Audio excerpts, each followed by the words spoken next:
It seems that throughout history and still in the world today, religion has been a source of of a lot of polarization, a lot of conflict, even war. Why do you think that is? Listen, I think at the essence of it is always some sort of political instability that leaves behind a brutalized population and vulnerabilities that can be exploited. As I said, in the 20th century, with the bloodiest century that we've had to date, where does religion fall in any of that? Where does religion fall in the isms? Where does religion fall in the world wars? Where does religion fall in much of that? Even when we talk about things like the Crusades, remove the Islamic framing, the Crusades, were they really about religion? The Mongols and the destruction of the Mongols, was it about religion? Myanmar and the Rohingya today, is it about Buddhism? So I think that these are essentially political issues, political causes, where you have people that rise up and that use religion to disguise things that are far, far, far from religion. And if you want to manipulate a religious scripture, you could turn any book, any scripture, into a violent scripture if you have a violent aim. So I think that that's where you find people manipulating versus manipulating religion to justify sick ideologies that are based and thrive in political instability. So these are fundamentally political, geopolitical conflicts, not religious conflicts. Absolutely. Look, when you talk about a group like ISIS, Islam has been in Iraq for a very, very long time. Iraq has been bombed by now 5 consecutive presidents, or 4. It's been bombed into the Stone Ages. There is no political infrastructure. It's devastation and destruction and desperation as a result of that.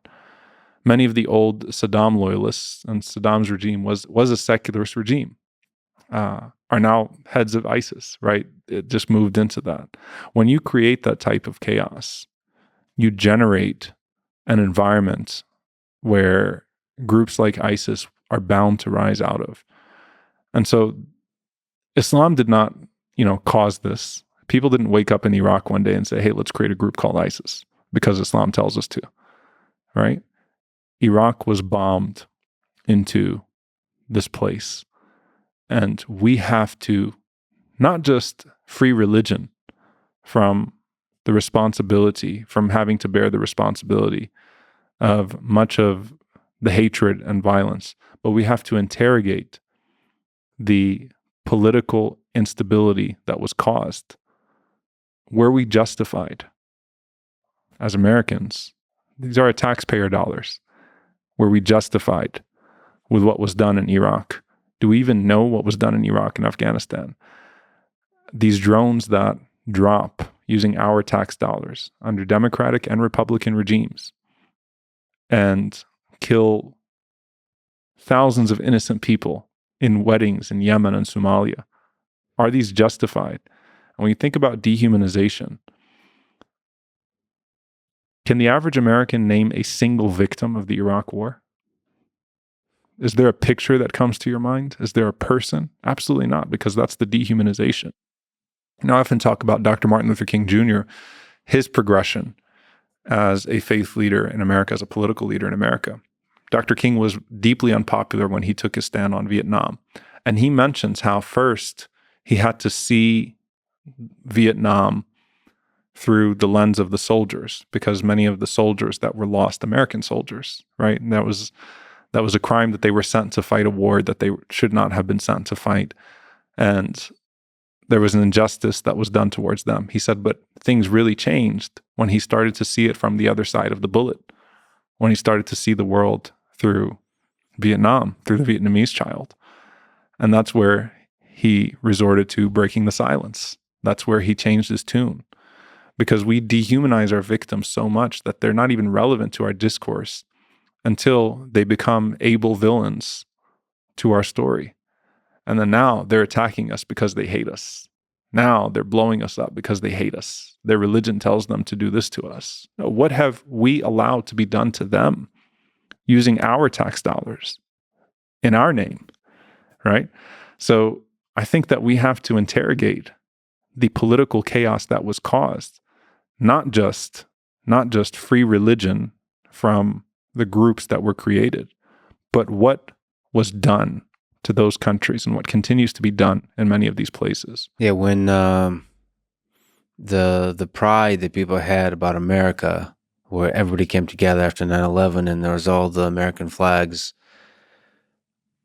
that was beautiful to see. But then you have to transfer that, and I wish all of us Americans could go and see the daughters that would lose their parents, the parents that would lose their daughters and sons because bombs dropped, the thousands, the tens of thousands of civilians that died in Afghanistan and in Iraq because of the decisions made in the name of politics. Like if we just met those families, and if we empathize with them and just put ourselves in their place, it's impossible not to feel hate for America, for everybody. I mean, I visited Ukraine and spoke to a lot of Ukrainians, and they said,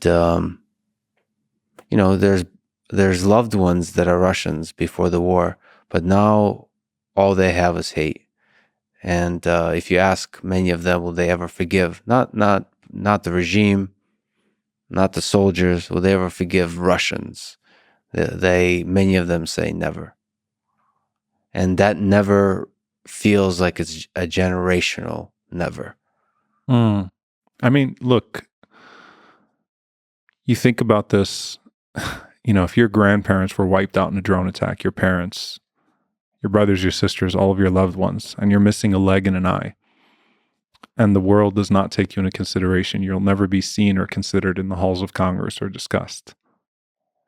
What are you going to grow up with, right? But the thing is that we should not be speaking about this only from the standpoint of, oh, shoot, they're going to grow up and hate us. We should be thinking about what was done to them and hate that, despise that it's ugly.